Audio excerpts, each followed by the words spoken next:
L'actualité nationale et internationale. Waga FM, la radio leader. Waga FM, Waga FM, la matinale info.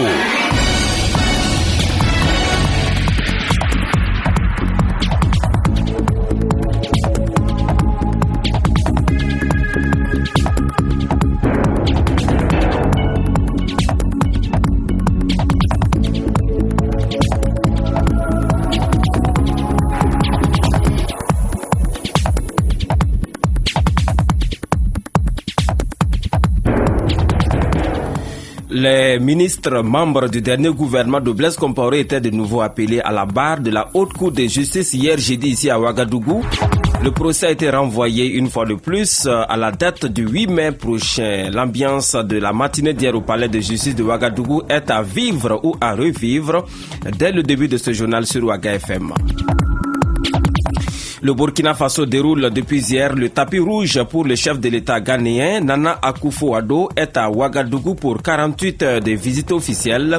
Objectif, maintenir la flamme des bonnes relations de travail et d'amitié entre le Burkina Faso et le Ghana. Le nouveau directeur général de la police nationale du Burkina a pris service hier jeudi à l'occasion d'une cérémonie de passation de commandement présidée par le ministre d'État Simon Compaoré chargé de la sécurité intérieure. Vous entendrez dans ce journal les premiers mots de Jean Bosco Kienou en tant que directeur général de la police nationale du Burkina. Les professionnels de l'éducation préscolaire observent depuis hier matin un sitting devant l'immeuble de l'éducation ici à Ouagadougou. Ils invitent leur ministre de tutelle à se pencher sur leurs revendications. L'appel vient du SINAPEP, le syndicat national des professionnels de l'éducation. Mesdames, Messieurs, bonjour à toutes et à tous. Merci d'écouter la radio Waga FM sur la 105.2 ici à Ouagadougou et la 101.1 à Bobo-Dioulasso. Bienvenue à toutes et à tous à l'écoute de ce journal de 7 heures. Nous sommes vendredi 5 mai 2017.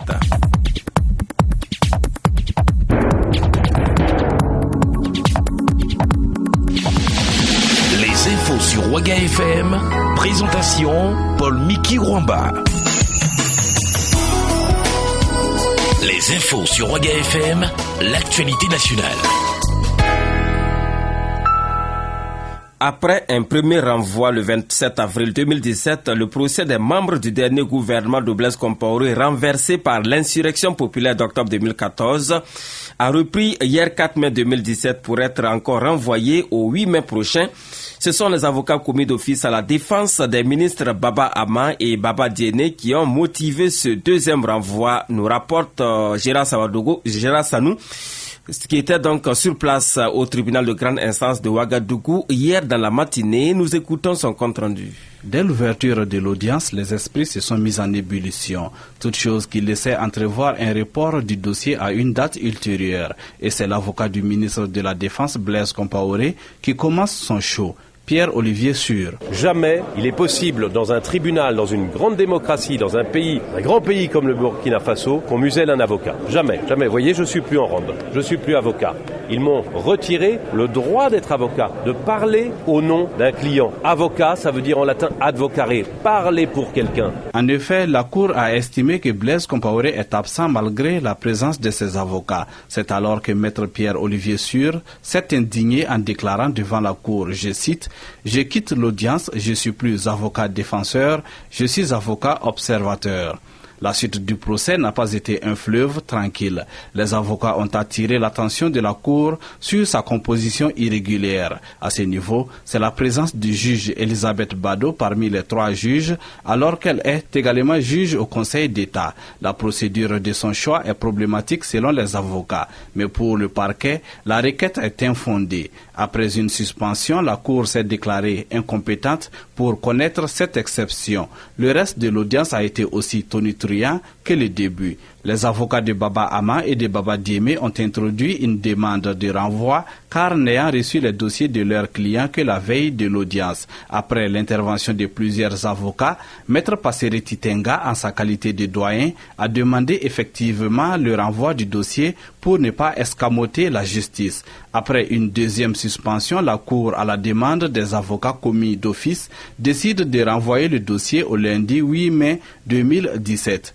Maître Passeri Titenga Maïenga. Ce qui était important tout à l'heure, c'est la possibilité de renvoi sollicité par les confrères. C'est pour cela d'ailleurs que je suis intervenu et la Cour a agréé cela. Je remercie et je souhaite que le procès se déroule dans la sérénité pour compter de lundi. À l'occasion de cette audience, les parents des victimes de l'insurrection populaire étaient présents à l'entrée du palais de justice avec des bannières sur lesquelles on pouvait voir les photos de 24 personnes disparues et les phrases suivantes. Haute cour de justice, les familles endeuillées te regardent. Haute cour de justice, les orphelins, les veuves, les veufs, dans leur silence rongeur, te regardent. Un compte rendu signé Gérard Sanou. Rendez-vous donc le 8 mai prochain, c'est dans 3 jours, au tribunal de grande instance de Ouagadougou pour ce procès du dernier gouvernement de Blaise Compaoré qui est jugé par la Haute Cour de justice du Burkina. Je vous l'annonçais en titre de ce journal. Le président ghanéen Nana Akufo-Addo est au Burkina Faso depuis hier jeudi 4 mai 2017 pour une visite de travail et d'amitié avec le président burkinabé Roch-Marc Christian Kabouri. Au cours de son séjour à Ouagadougou, plusieurs activités seront menées par le président ghanéen Nana Akufo-Addo et sa délégation. Le point de ces activités essentielles dans ce récit signé Aimé Savadougou.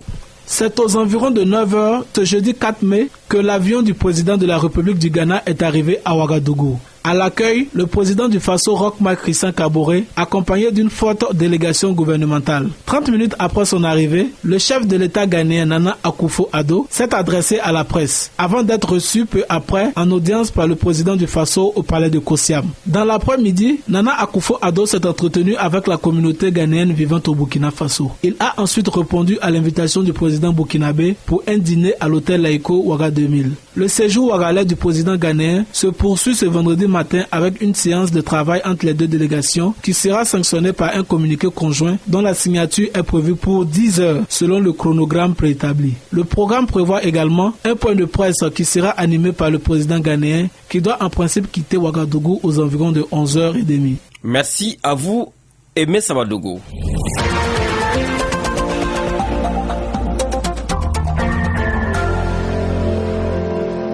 Et puis les professionnels de l'éducation préscolaire observent depuis hier jeudi 4 mai 2017 un sitting devant l'esplanade de l'immeuble de l'éducation ici à Ouagadougou. Le sitting a lieu entre 6h45 et 9h45 minutes, répondant ainsi à l'appel du SINAPEP, le syndicat national des professionnels de l'éducation préscolaire. Ils exigent la satisfaction de leurs revendications en 12 points. Les détails avec Sita Bansi. Le sitting du syndicat national des professionnels de l'éducation du préscolaire, SINAPEP, fait suite à la grève des 15 et 16 février 2017 pour exiger la satisfaction de sa plateforme revendicative. Selon le secrétaire général du syndicat, les acquis de plusieurs générations ont été sapés après le transfert du préscolaire au MENA. Bonaventure Belem. Les personnels également du préscolaire sont assez marginalisés, dans ce sens que ne serait-ce les actes administratifs qui consacrent le transfert au MENA ne sont pas pris. Mais je ne sais pas si c'est volontaire ou involontaire. C'est pour nous dire que nous ne faisons même pas partie de la maison, qu'on refuse de nous délivrer des actes qui consacrent notre arrivée au ministère en tant qu'agent du ministère de l'Éducation nationale. 97% de ceux qui sont dans les CEP aujourd'hui n'ont pas de prise de service au MENA. Donc ils évoluent même dans toute irrégularité administrative. Exigeant l'arrêt du sabordage du préscolaire, le SINAPEP a dressé une plateforme revendicative de 12 points dont l'essentiel est détaillé par Bonaventure Belem. Essentiellement le développement véritable du domaine de l'éducation préscolaire et la subvention pour dire une allocation en vivres pour les tout petits des CEP, la mise à disposition gratuite des manuels scolaires au niveau du préscolaire, la régularisation de nos actes administratifs, la régularisation de la situation des monitrices des ex-garderies populaires qui ont été recrutées sous la Révolution, mais jusque-là, ces femmes n'ont pas de statut clair. Elles sont payées sur la base des cotisations de façon dérisoire et discontinue. Le sitting du SINAPEP se tient du 4 au 5 mai, puis du 8 au 12 mai 2017. Aussi, menace-t-il d'observer un arrêt de travail à compter du mercredi 17 mai 2017 sur toute l'étendue du territoire si aucune proposition concrète n'est faite par le gouvernement. L'actualité nationale et internationale. Ouaga FM, la radio leader. La suite de ce journal, alors qu'il est 7h09 à Ouagadougou, nommé en Conseil des ministres en sa séance du 26 avril dernier, Jean Bosco Kienou, le nouveau directeur général de la police nationale de Burkina, a officiellement pris fonction hier jeudi 4 mai 2017 ici à Ouagadougou. La passation de charges entre le directeur général sortant et celui entrant est intervenue dans la matinée d'hier, donc en présence du ministre de la Sécurité Simon Compaoré. Le compte rendu est de Salamatou Badini pour le compte de la radio Ouaga FM.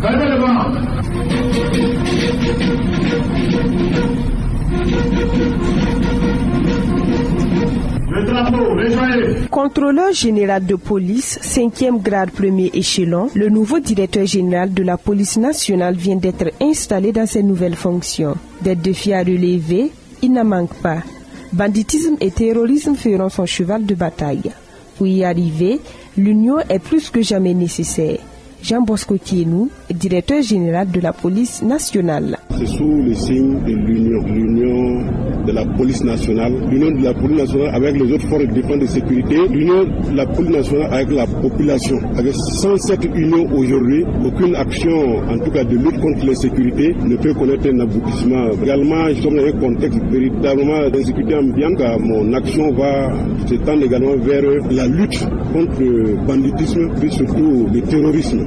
Le ministre d'État, ministre de la Sécurité Simon Compaoré dit attendre des résultats positifs de la part de ce nouveau directeur général. Surtout, la sauvegarde de la discipline au sein de la police nationale. C'est un ancien de la maison, il sait ce qui est interdit, il sait également ce qui est autorisé et vu son expérience, je n'aurai pas beaucoup de choses à lui dire, sauf que nous attendons de lui des résultats. Il est au courant de tous les projets que nous concoctons au niveau de ce ministère. Je voulais simplement dire qu'il y a une chose qui est cardinale, qui m'intéresse, c'est la discipline dans les rangs de la police nationale. Quant à Lazare Tarpaga, le directeur général sortant, lui se dit fier de son passage à la direction générale de la police nationale. Il se félicite du travail abattu. Je retiens une collaboration très bonne qui nous a permis de relever de grands défis. Nous avons eu l'opportunité en interne de travailler pour l'application d'un certain nombre de textes. Puis après, la situation du 15 janvier 2016 est arrivée et il a fallu redoubler d'efforts pour essayer d'apporter un réconfort aux populations. Puis, il a fallu travailler au nord. Le directeur général sortant n'a pas manqué d'interpeller les troupes afin qu'elles resserrent davantage les rangs pour accompagner le nouveau directeur général dans sa mission.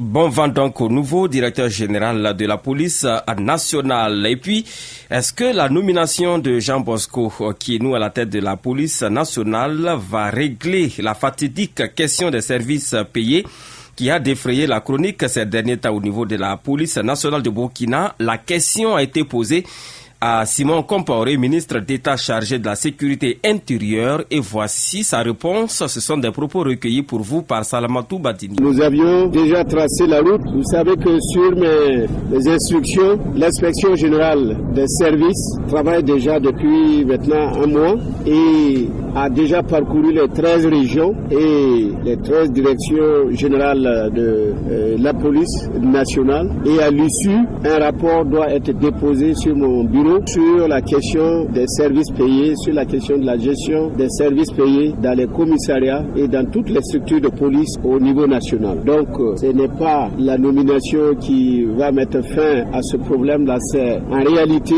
le travail qui est en train d'être fait et dont la restitution sera publique.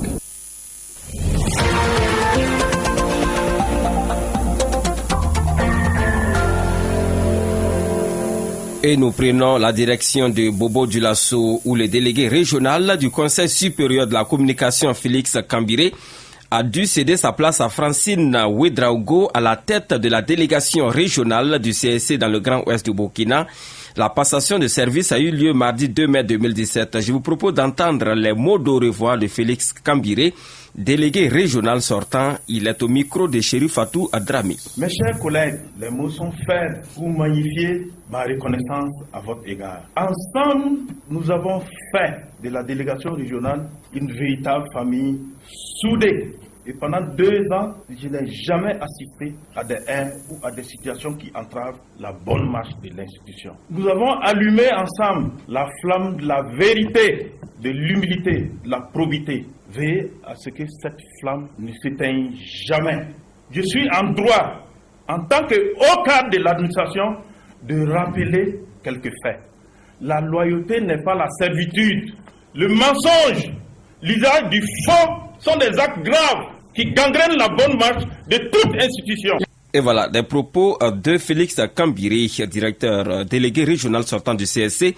Et c'est désormais Francine Ouedraogo qui tient le bâton de commandement du CSC Ouest. À sa prise de service, voici les premiers mots qu'elle a eus à l'endroit de ses collaborateurs. Francine Ouedraogo est au micro de Chéri Fatou Dramé de l'équipe de Waga FM sur place à Bobo Dioulasso. Chers collaborateurs, on a pour habitude de dire qu'une seule main ne ramasse pas la farine et je suis juste un coordonnateur de l'action collective. Je vous invite donc à nous donner la main. Ensemble, ajoutons de la terre à la terre pour la construction d'une termitière plus forte. Ce n'est qu'ainsi que nous pourrons voler de succès en succès. Les futures joutes électorales qui sont notre premier défi majeur, nous donnerons donc l'occasion de jeter les bases d'une collaboration efficace et fructueuse. Je demande donc votre soutien sans faille, comme vous l'avez fait avec mon prédécesseur. Du reste, vous me l'avez déjà promis et j'en suis rassurée. À mon prédécesseur, je voudrais dire merci pour le travail abattu en vue de faciliter ma prise de service.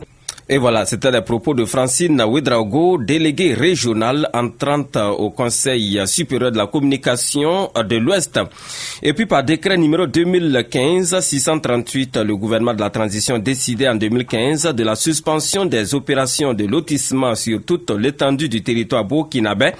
Quelles sont les raisons qui justifient cette suspension toujours en vigueur? Réponse avec Dr Daniel Kéré. Il est le président du comité de pilotage de la commission interministérielle chargée de l'appurement du passif sur le foncier urbain au Burkina. Nous écoutons Dr Daniel Kéré.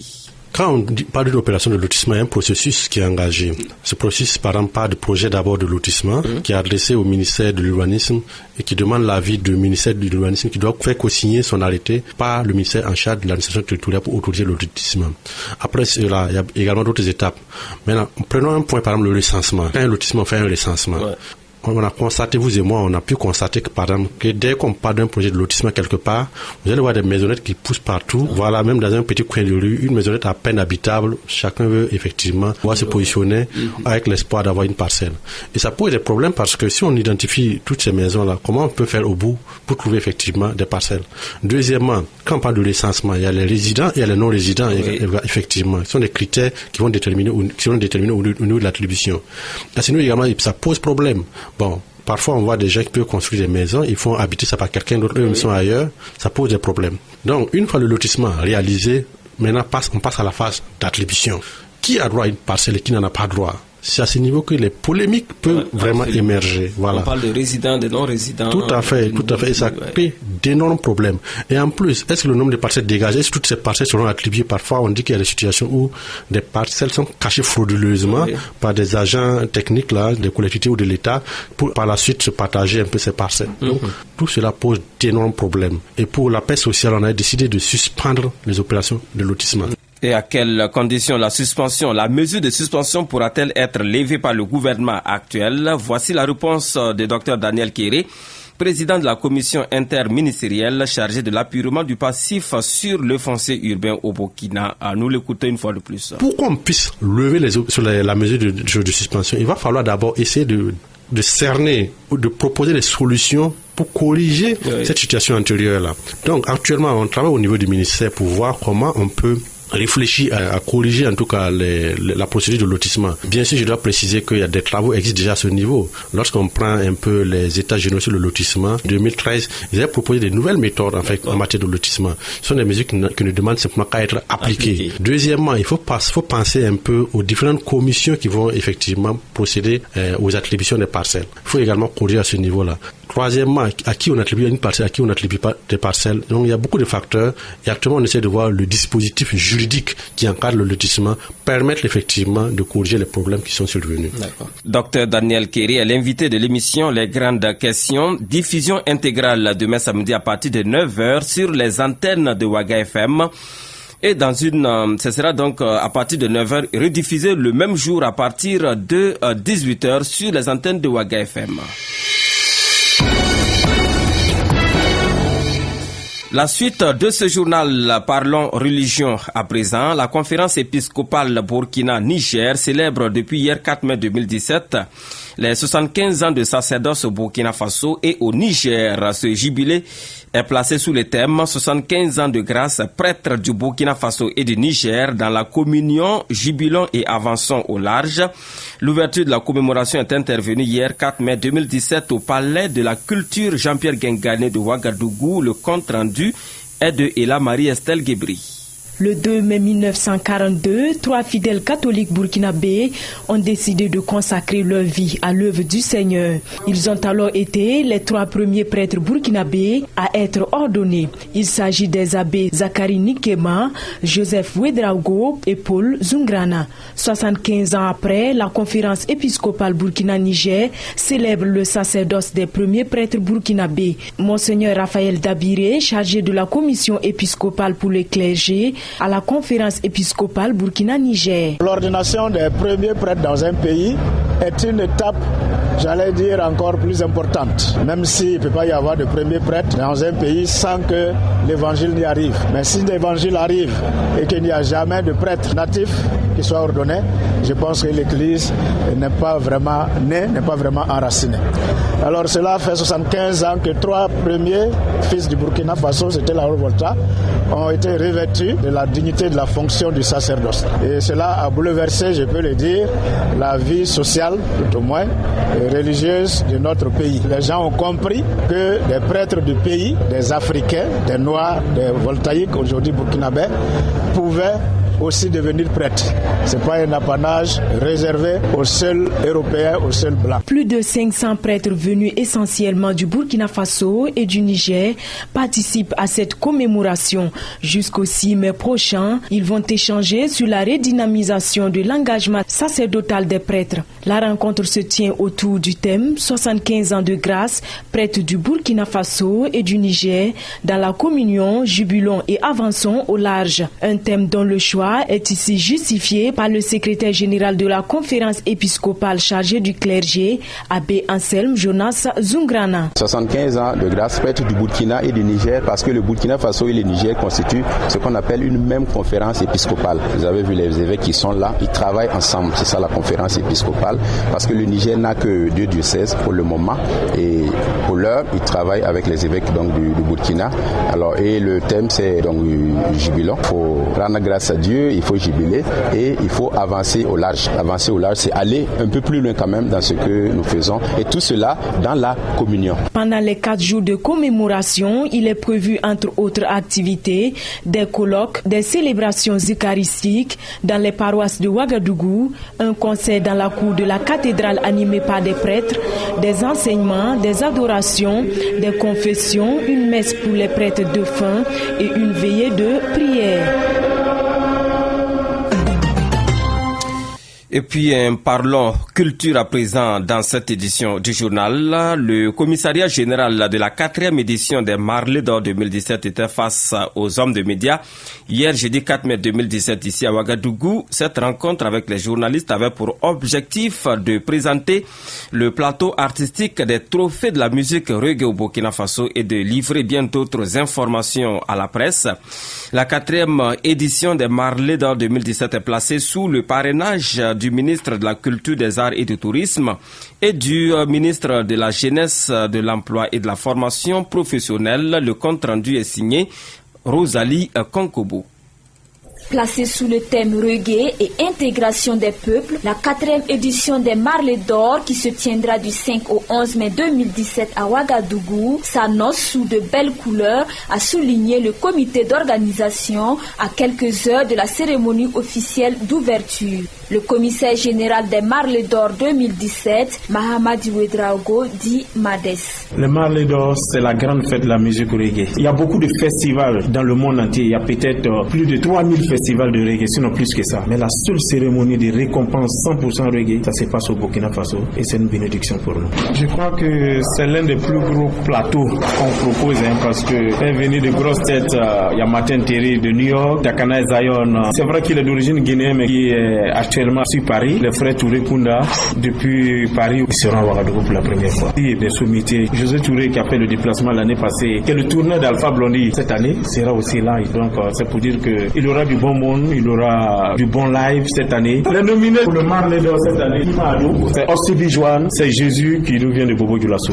Outre la présence des artistes de grande renommée, la 4e édition des Marley d'Or connaîtra de l'innovation. Mahamadi Ouedraogo. Autre chose, c'est surtout avec des formations. On va demander à tous ceux qui veulent s'essayer, sinon tous ceux qui sont dans l'arrangement, surtout l'arrangement reggae, de vraiment prendre attache avec nous pour pouvoir être présent avec toutes ces formations que Georges Kwaku va donner, qui est aujourd'hui le numéro 1 en matière d'arrangement en Afrique. Et il est pianiste aussi d'un grand groupe qu'on appelle les Kolcha. Donc c'est pour dire que les choses avancent. La communauté invitée donnée cette année, c'est la communauté sénégalaise. Et il y aura une grande communauté sénégalaise qui sera présente. Aussi, pour dire qu'ensemble au Burkina Faso, les gens vivent en harmonie, les gens vivent en paix, malgré les difficultés financières. Cette année, la 4e édition des Marley d'Or a connu une évolution dans son principe de sélection, a signalé le comité d'organisation. 57 albums ont été déposés, dont 37 ont été retenus pour sélection dans 5 catégories avec chacune 3 nominés. Par ailleurs, le comité d'organisation invite tous les fans du reggae à la cérémonie de récompense des Marley d'Or le 11 mai 2017 sur le site du CIAO. Mais avant, il y aura 3 jours d'ambiance au village reggae du 5 au 7 mai sur le terrain de Newton à Dassasgo. Un compte rendu signé Rosalie à Konkobo. Mesdames, Messieurs, passons à présent à l'actualité sportive de cette édition du journal sur Ouaga FM. Les infos sur Ouaga FM, la page sport. Et le sport, c'est avec Salif Kabouré. Bonjour. Bonjour à toutes et à tous et bienvenue, mesdames, messieurs, à cette page. Il s'agira notamment du football avec ce match international amical qui a opposé hier jeudi ici à Ouagadougou les étalons locaux du Burkina Faso à leur homologue du Bénin. Cette rencontre a été surtout un test pour les encadreurs des équipes dans la perspective donc de leur préparation pour les éliminatoires du CHAN à venir et l'opposition s'est achevée par un nul de 1 but partout. Écoutez, dans un premier temps, l'entraîneur du Burkina Faso, Drissa Malo Traoré du Saboteur, au micro de Franck Ayassi, j'ai failli écouter le. Disons que c'était une bonne occasion pour nous de pouvoir faire tourner un certain nombre de joueurs. Vous savez, lorsqu'on repère les joueurs au niveau du championnat, ce n'est pas la même chose que lorsqu'ils jouent un match international. Pour avoir les matchs internationaux, c'est très difficile. Depuis bientôt près d'un an, c'est la première fois qu'on a pu avoir un match réel afin de pouvoir voir un certain nombre de joueurs. Les enseignements que nous avons tirés, je pense que c'est très efficace puisque ça nous a permis de voir certains joueurs en situation de jeu par rapport au championnat. Donc on est en train de mettre en place l'équipe locale. Si vous vous rappelez, lorsqu'on avait mis l'équipe locale contre le Kazakhstan en 2015, lorsque nous avons fait le nul là-bas, nous sommes venus. Tout de suite, les joueurs ont commencé à partir un peu à l'extérieur. Or, vous savez, nous sommes la seule équipe nationale qui ne peut pas prendre des joueurs à l'extérieur. Donc, lorsqu'on commence à former des joueurs, vous allez voir dans 2 mois, 3 mois, on va nous dire qu'il y a tel joueur qui part à l'étranger. Si bien qu'il faut toujours recommencer. Que ce soit les cadets, que ce soit les juniors ou les olympiques ou les A, toutes ces catégories-là ont l'occasion de prendre des joueurs à l'étranger. Mais nous ne pouvons pas sélectionner des joueurs à l'étranger. Si bien que chez nous, c'est très difficile parce que chaque fois qu'on sélectionne des joueurs au niveau local, vous allez voir que dans 2 mois, tout de suite, il y a certains joueurs qui vont commencer à partir à l'extérieur. Il faut toujours recommencer. Donc c'est ça qui est notre difficulté. Si en tout cas on réussit à conserver les joueurs jusqu'au match contre le Ghana, c'est-à-dire le 12 août, pour préparer ce groupe-là, je pense que actuellement tout le monde n'est pas là, puisqu'il y a certains joueurs qui ne sont pas venus parce qu'ils étaient blessés. On a eu des occasions. Vous-même vous avez vu, il y a eu de multitudes d'occasions. Les occasions qu'on a ratées, ça c'est pas de ma faute. C'est des joueurs qui jouent le championnat national. Et moi je les ai pris le lundi. Donc c'est pas les ABC de football, c'est pas en 3 jours que je vais inculquer ça aux joueurs. Donc moi je je fais avec ce que j'ai dans le championnat. Et si vous avez vu, on a eu beaucoup d'occasions, mais ça n'a pas été concrétisé. Maintenant, nous allons voir à partir de ce qu'on a vu ce soir-là, les prochains regroupements, puisqu'on n'a pas le temps, c'est toujours souvent 3 jours, 4 jours qu'on fait les regroupements. Donc, nous allons essayer de travailler peut-être cet aspect-là que nous avons vu, puisque c'est la première fois depuis 1 an que nous avons fait un match international amical. Je recherche l'efficacité. Moi, je ne joue pas avec des noms. Le football, c'est aujourd'hui, le football, c'est pas hier. Les joueurs qui viennent, qui disent qu'ils sont des vedettes, on les fait rentrer sur le terrain, ils n'apportent rien. Ils sont là, ils n'attaquent pas. Quand ils ont le ballon, ils donnent toutes les balles à l'adversaire. Les gens ne voient pas ça. Moi, je regarde scientifiquement comment les joueurs jouent. Je ne joue pas avec les vedettes, les noms de vedettes. Je joue par rapport à l'efficacité. À l'instant, l'entraîneur des étalons locaux du Burkina Faso, Drissa Traoré, du saboteur, même satisfait pour le coach des écuries du Bénin, qui est satisfait de la prestation de ses poulains, surtout après l'égalisation et après avoir terminé à 10 contre 11. Écoutons Vigir Touré au micro de Franck Aristide Jeffa. On n'est pas à notre premier match par rapport à ce tournoi qui est le Chan. Déjà, on est allé en Égypte, toujours dans la préparation de ce championnat, où déjà on a été gagné là-bas 2-0. Toujours, c'est dans le but de mieux jouer compétition qu'on est arrivé là. Arrivé au Burkina Faso, c'est vrai, le match d'aujourd'hui, ça nous a permis aussi de revoir l'équipe qu'on connaît déjà et qui progressivement nous rassure. Donc du coup, quand déjà vous voyez la prestation des enfants et vu le résultat final, je crois que nous, on commence par avoir une satisfaction vis-à-vis de l'équipe. C'est vrai que chez nous, le championnat, il n'a pas encore commencé. C'est d'ailleurs pour ça que très tôt, la Fédération béninoise de football, en relation avec le ministère de la Jeunesse et des Sports, très tôt ont pris les taureaux par les cornes, histoire que franchement, qu'on ne soit pas déçus au moment opportun, c'est-à-dire le premier match qu'on doit jouer contre le Togo. Donc du coup, progressivement, l'équipe commence par sortir. Ce qu'on doit retenir par rapport au match d'aujourd'hui, c'est la progression de l'équipe par rapport au dernier match. Et c'est vrai que bon nombre de joueurs que vous voyez sont des joueurs qui ont été déjà internationaux. Du coup, franchement, l'automatisme, c'est les séances d'entraînement, tout cela, comme c'est des enfants qui ont déjà un niveau international, franchement, ça nous facilite plus la tâche. L'enseignement qu'on tire du match d'aujourd'hui, c'est la progression qu'on a dans le travail qu'on fait. Donc du coup, nous, techniciens, en plus, il faut comprendre que l'entraîneur titulaire, c'est lui qui est l'entraîneur de l'équipe senior. En plus, c'est quelqu'un qui a joué à un bon niveau et qui aujourd'hui apporte son expérience à côté de moi aussi, qui fait un international. À mon humble avis, pas trop surpris, mais ce qui nous a peut-être désavantagé, c'est peut-être la morphologie, la taille des joueurs qui à un moment donné nous mettait en difficulté par rapport à la corpulence des Béninois qui parfois est un peu plus tel que vous le savez. Nous était la naïveté de nos enfants et c'est là où le problème du fait qu'on ne joue pas le championnat se pose. Mais un regret, non, pas du tout, on ne regrette rien. Même si à un moment donné, bon, d'aucuns auraient cru que l'arbitre était un peu dur vis-à-vis de nous, non. Les arbitres restent toujours des êtres humains qui à un moment donné peuvent faire des erreurs. On l'accepte puisque le résultat est là et je crois que vous aussi journalistes vous avez été satisfaits de la prestation de ce soir. À l'instant, l'entraîneur des écuries locaux du Bénin. Voilà ce qu'on peut dire donc sur l'actualité sportive du jour. Merci à vous, Salif Kaboré, et puis vous restez avec nous pour la une des quotidiens dans quelques secondes. Mesdames, messieurs, c'est tout pour cette édition du journal sur Ouaga FM. Merci à vous qui nous avez suivis de bout en bout. Je vous rappelle donc que à 7h45, on se retrouvera pour commenter l'actualité. C'est la rubrique de tous les matins, mais avant cela, vous avez rendez-vous avec la une des quotidiens de ce vendredi. Et puis à 8h, le retour des infos sur Ouaga FM, la radio de toutes les générations. Merci pour votre fidélité à nos programmes.